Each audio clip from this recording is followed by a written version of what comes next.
하나님께서 주신 말씀입니다. 요한계시록 2장 8절부터 11절까지의 말씀입니다. 요한계시록 2장 8절부터 11절까지의 말씀입니다.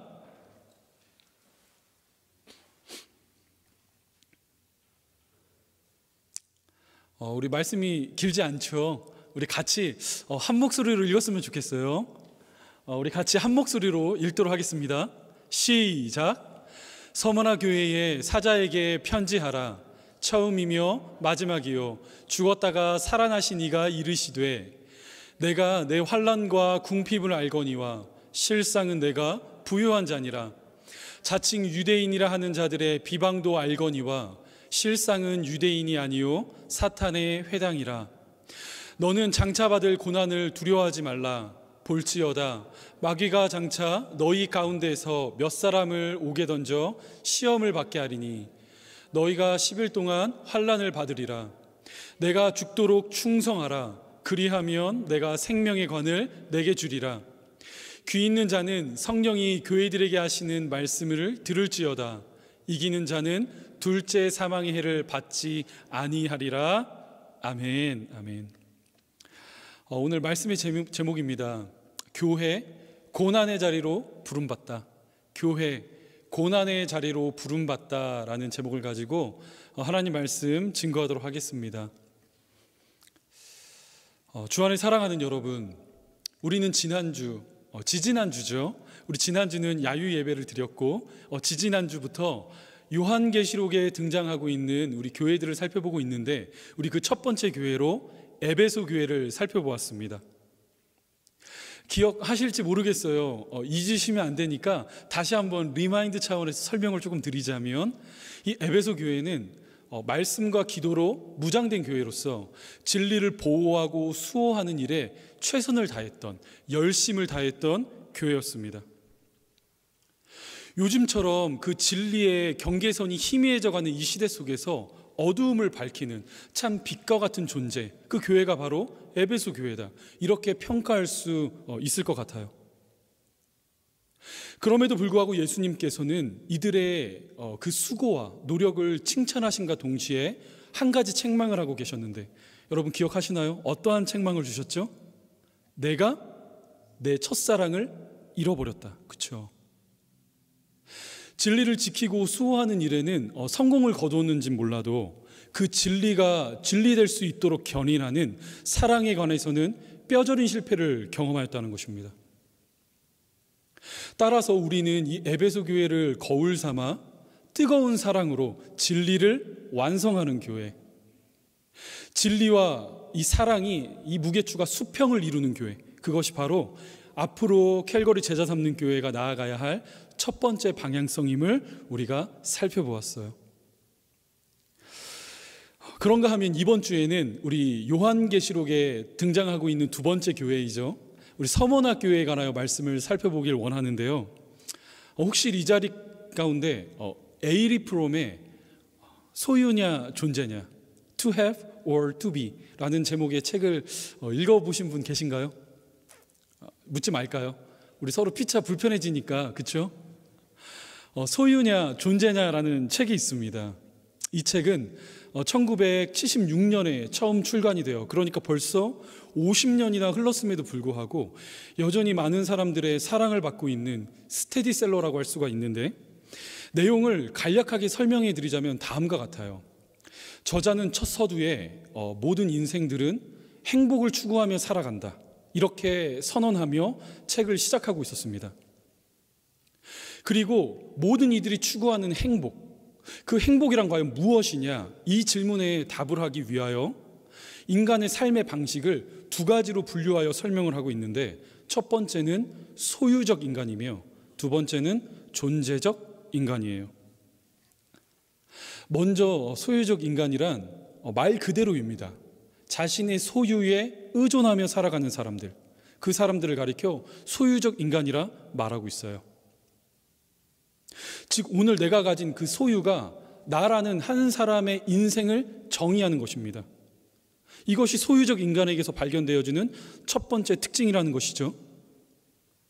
그러나 저자는 이 소유적 관점으로 이 땅을 살아가는 사람들은 결코 진정한 행복을 누릴 수가 없다, 이렇게 선언하고 있는데, 그 이유는 바로 저와 여러분들이 아무리 갖고 싶은 것이 많다고 해도 결국 이 땅에서 다 가질 수는 없기 때문이며, 또 만약 하나를 가졌다고 해도 자신보다 더 많은 것을 가진 사람을 만나게 되었을 시에는 상대적인 박탈감을 느낄 수밖에 없는 것, 그것이 바로 사람이기 때문입니다.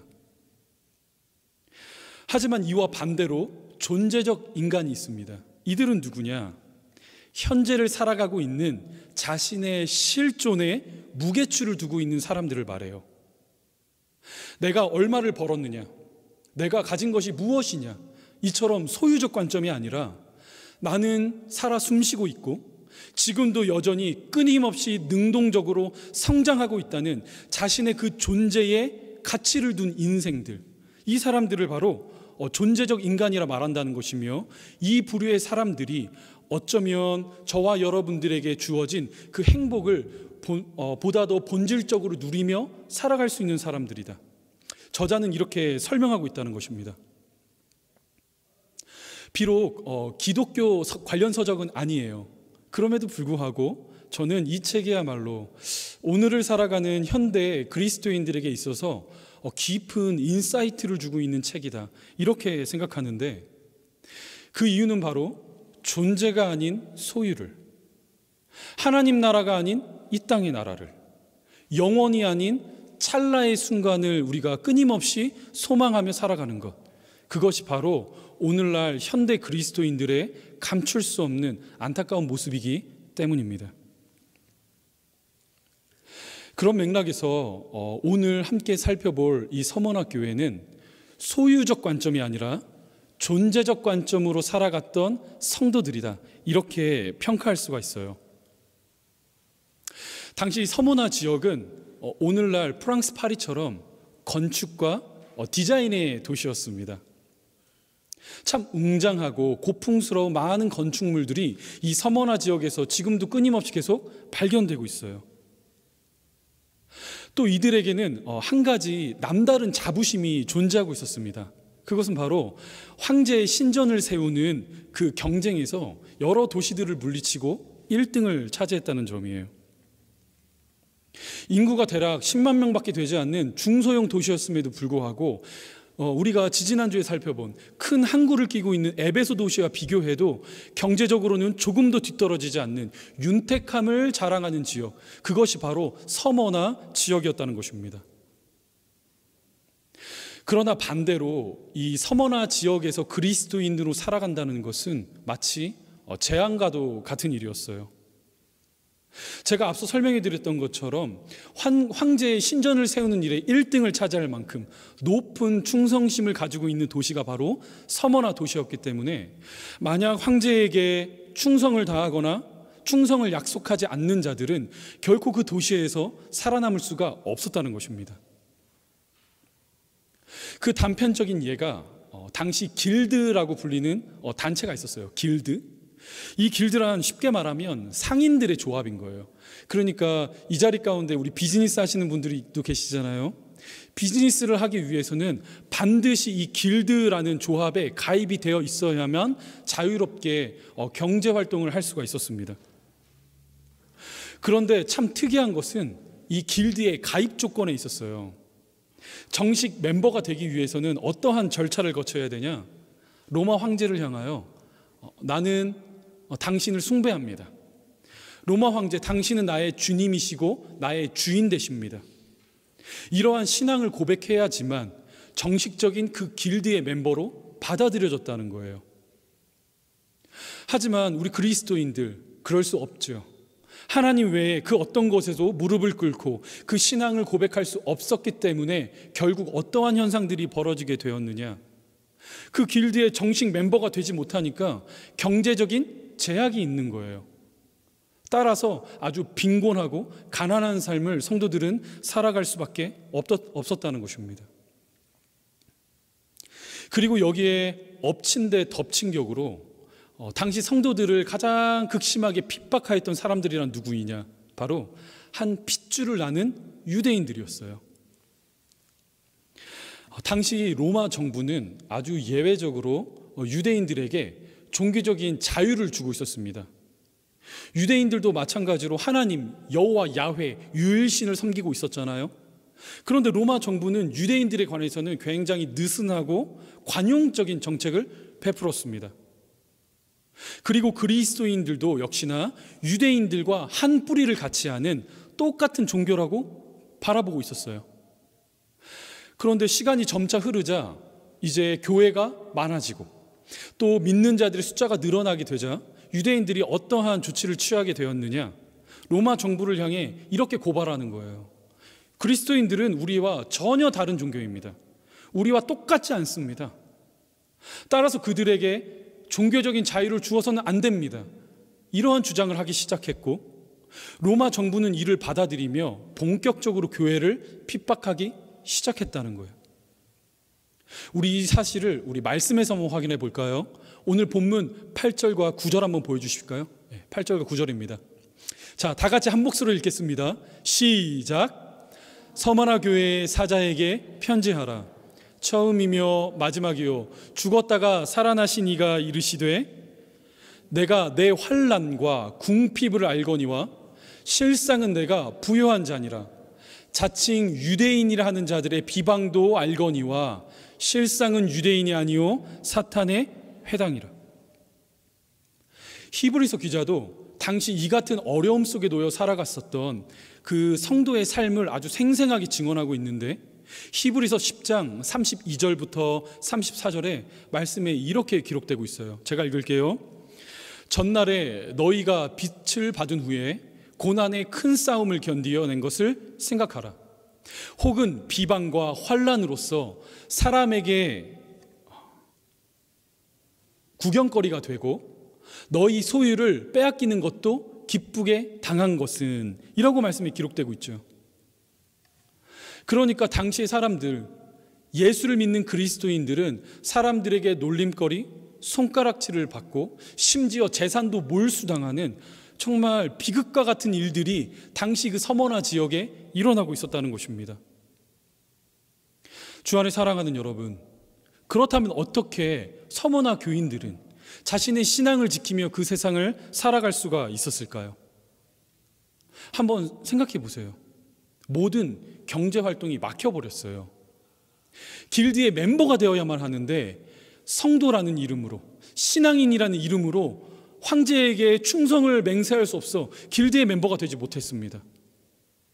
이제 당장 하루 무엇을 먹어야 하나 이처럼 끼니를 걱정해야 하는 상황 속에 놓이게 되었고 심지어 어느 사람들은 자신이 갖고 있던 소유도 다 몰수당하는 이런 안타까운 일들이 발생하기 시작했어요. 그럼에도 불구하고 어떻게 이 서머나 교회 사람들은 그 환난과 극심한 고난에도 불구하고 아름다운 신앙의 꽃을 피울 수가 있었을까요? 그 이유는 제가 앞서 설명해 드린 것처럼 이들은 소유적인 관점이 아니라 존재적인 관점으로 자신을 바라보았고 이 세상을 해석해 내었던 믿음의 영안이 그들에게 자리하고 있었기 때문이 아니겠습니까?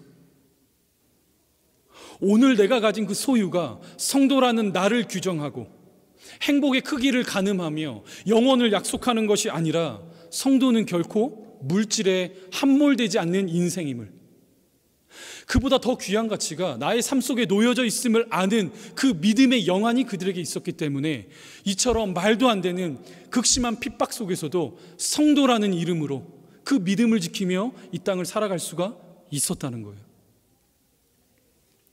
우리가 이 사실을 어디서 확인할 수 있느냐? 오늘 본문 9절 한번 보여주실까요? 본문 9절입니다. 제가 읽겠습니다. 내가 내 환난과 궁핍을 알거니와 실상은 내가 부요한 자니라. 여러분 지금 말씀에 어떻게 기록되고 있죠? 내가 내 환난과 궁핍을 안다, 이렇게 말씀이 시작되고 있죠. 여러분 이것은 팩트예요. 부정할 수 없는 사실입니다.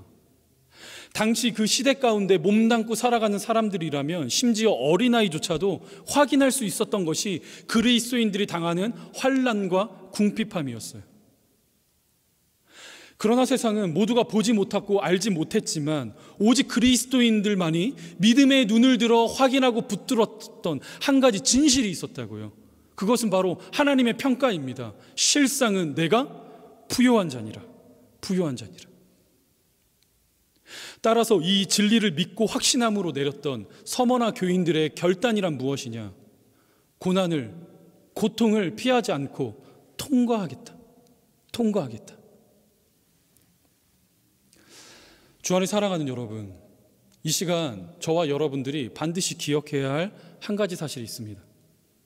그것은 바로 서머나 교회만 고난의 자리로 부르신 것이 아니라 시대를 막론하고 주님의 모든 교회는 고난의 자리로 부름을 받았다는 거예요. 어떤 면에서 보았을 때 고난이란요, 교회가 살아 숨쉬고 있음을 확인할 수 있는 가장 첫 번째 표징이 된다는 것입니다. 우리 성도님들 압니다. 고난 이런 거 얘기하면 별로 좋아하시지 않는 거 알아요. 그리고 조금 이제 막 신앙생활을 시작하신 분들은 굉장히 거북스럽고 부담스러운 이야기인 거 압니다. 하지만 고난은요, 교회가 교회될 수 있는, 교회에 살아있음을, 그 역동성을 확인할 수 있는 첫 번째 자리라는 거예요. 여러분 한번 확인해 보십시오. 상상해 보십시오. 만약 교회가 복음을 더 효과적으로, 더 매력적으로 보이기 위하여 다른 것을 붙들었다면 어땠을까요? 사실 성경 속에 교회가 붙들 수 있는, 교회를 상징할 만한 수많은 것들이 등장하고 있지 않습니까? 예수 그리스도의 탄생을 알렸고, 동방 박사들의 그 발걸음이 인도하였던, 하늘 높이 떠 있었던 그 찬란한 별, 5천 명이나 넘는 사람들을 넉넉하게 먹이셨던 그 풍성함의 상징, 물고기와 보리떡. 이스라엘 백성들을 40년 동안 광야에서 굶주리지 않도록 그들에게 하늘로부터 쏟아부어 주셨던 그 하나님의 은혜의 상징, 만나와 메추라기. 여러분, 이런 것들을 교회의 자랑으로 딱 삼아서 깃발에 새겨서 교회 꼭대기에 한번 달아놨다고 생각해 보세요. 어땠을까요? 사람들이 우리를 전도가 굳이 하지 않아도 사람들이 막 밀려들지 않았겠습니까? 그런데 참 아이러니하게도 교회의 상징이란 무엇이죠? 여러분 혹시 목걸이에 차고 있는 상징, 집에, 차에 하나씩은 있는 상징 무엇입니까? 십자가입니다. 십자가. 그 끔찍한 고통과 형벌의 상징을 가리켜 이것이 나의 자랑이요, 이것이 나의 자긍심입니다, 이렇게 외치는 사람들을 가리켜 그리스도인이라 말한다는 거예요. 갈라디아서 6장입니다. 갈라디아서 6장 14절. 그러나 내게는 우리 주 예수 그리스도의 십자가 외에 결코 자랑할 것이 없으니. 따라서 이 세상을 믿음으로 살아갔던 수많은 믿음의 선진들의 삶을 여러분 한번 이렇게 들여다보세요. 그들에게도 고통이 있었어요. 그들이 믿음이 대단해서, 그들의 삶이 형통하고 윤택해서 성경 말씀에 기록되고 많은 사람들이 우러러보는 것이 아니라 그들의 삶에도 똑같은 어려움과 시련이 놓여져 있었습니다.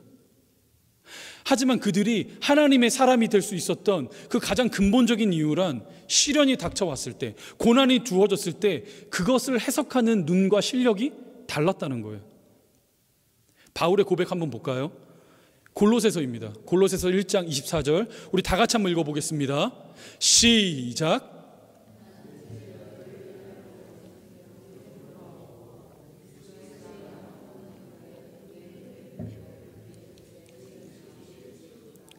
한 군데 더, 우리 빌립보서 3장이요. 빌립보서 3장 10절부터 11절. 내가 그리스도와 그 부활의 권능과 그 고난의 참여함을 알고자 하여 그의 죽으심을 본받아. 바울의 고백이에요. 우리 베드로 사도는 어떠한 고백을 남기고 있느냐? 베드로전서입니다. 베드로전서 4장 12절부터 13절.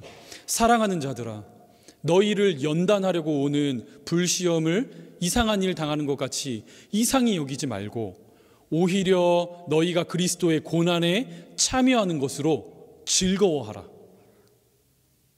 우리 마지막 한 군데만 더 볼까요? 현재 소아시아 7교회를 향하여 편지를 쓰고 있는 요한 사도의 고백입니다. 요한계시록 1장 9절입니다. 나 요한은 너희 형제요 예수의 환난과 나라와 참음에 동참하는 자라.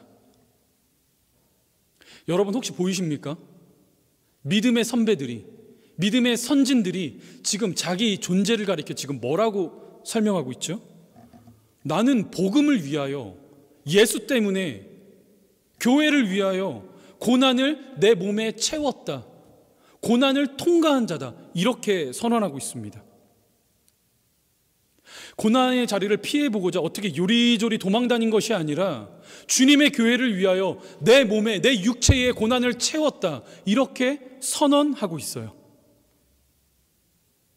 그리고 이 이야기는요, 단순히 2000년 전에 이름 모를 어떤 먼 나라에서 일어났던 스토리가 아니라 지금도 실제로 벌어지고 있는 현실의 이야기라는 것입니다. 지난주 5월 19일자로 이제 보도된 기사 내용이에요. 제가 간추려 왔는데 여러분 한번 보세요. 잘 안 보이시죠? 보이시는지 모르겠어요. 제가 읽어드릴게요. 북한 평안남도 순천시에서 예배드리던 기독교 지하교회 교인들이 국가보위부에 체포됐습니다. 자유아시아 방송과 연락이 닿은 평안남도의 한 소식통은 17일 순천시 동암리 마을에서 예수 모임자들, 지하교회 교인들이 잡혀갔다며 이 사건은 지난 4월 말에 있었다고 전했습니다.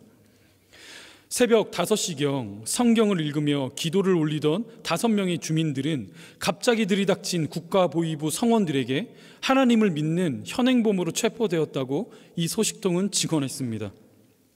소식통은 이번에도 예배 현장이 발각되어 보위부에 잡혀간 주민들은 성경책 출처를 대라는 조사에 죽어도 예수님을 불지 않겠다며 버텼다고 사법기관 근무자가 알려주었다고 전했습니다. 지하교회 예배자들이 정치범 수용소로 이송되었는지 처형당했는지 신원 여부에 관한 소식은 아직 확인되고 있지 않습니다. 제가 지난주 이 기사를 접하는데요, 눈물이 쏟아졌어요. 눈물이. 나는 이렇게 편하게 아무렇지도 않게 쉽게 신앙생활을 하고 있는데 이 지구상의 어느 누군가는, 아니 나의 사랑하는 동포요, 형제라 말하는 우리 북한 땅에 있는 우리 성도들은 이렇게 극심한 박해 가운데 주 예수 그리스도를 붙들고 있구나, 뻔히 고난이 예상되는 그 자리 가운데 목숨을 걸고 하나님을 예배하고 있구나, 그들을 생각하니까요 마음이 너무 저려왔어요. 그리고 이번 한 주 동안에 북한 땅에 계신 우리 성도님들 뿐만이 아니라 실제로 저와 함께 동역했던, 제가 사랑했고 존경했으며 함께하기를 기뻐했었던 우리 성도님들의 모습이 제 머릿속에 주마등처럼 스쳐 지나갔습니다. 예수를 믿는다는 이유로 시집으로 와가지고 한평생 동안 구박을 당하며 온 가족들에게 외면을 받았던 한 권사님의 고백, 남편의 폭언과 폭행에도 불구하고 어떻게든 내 자식들은 믿음의 사람으로 키워내기 위하여 그 시골길을요 1시간씩 걸어다니며 아이들과 손붙잡고 함께 교회를 다녔던 한 집사님의 간증.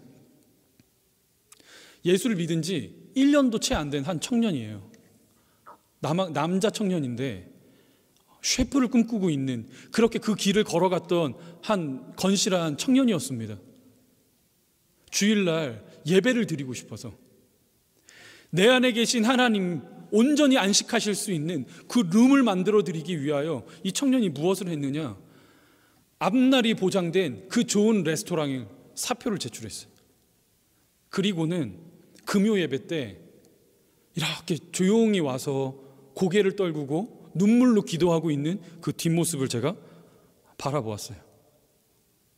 사랑하는 여러분, 어떠십니까? 참 바보 아닙니까?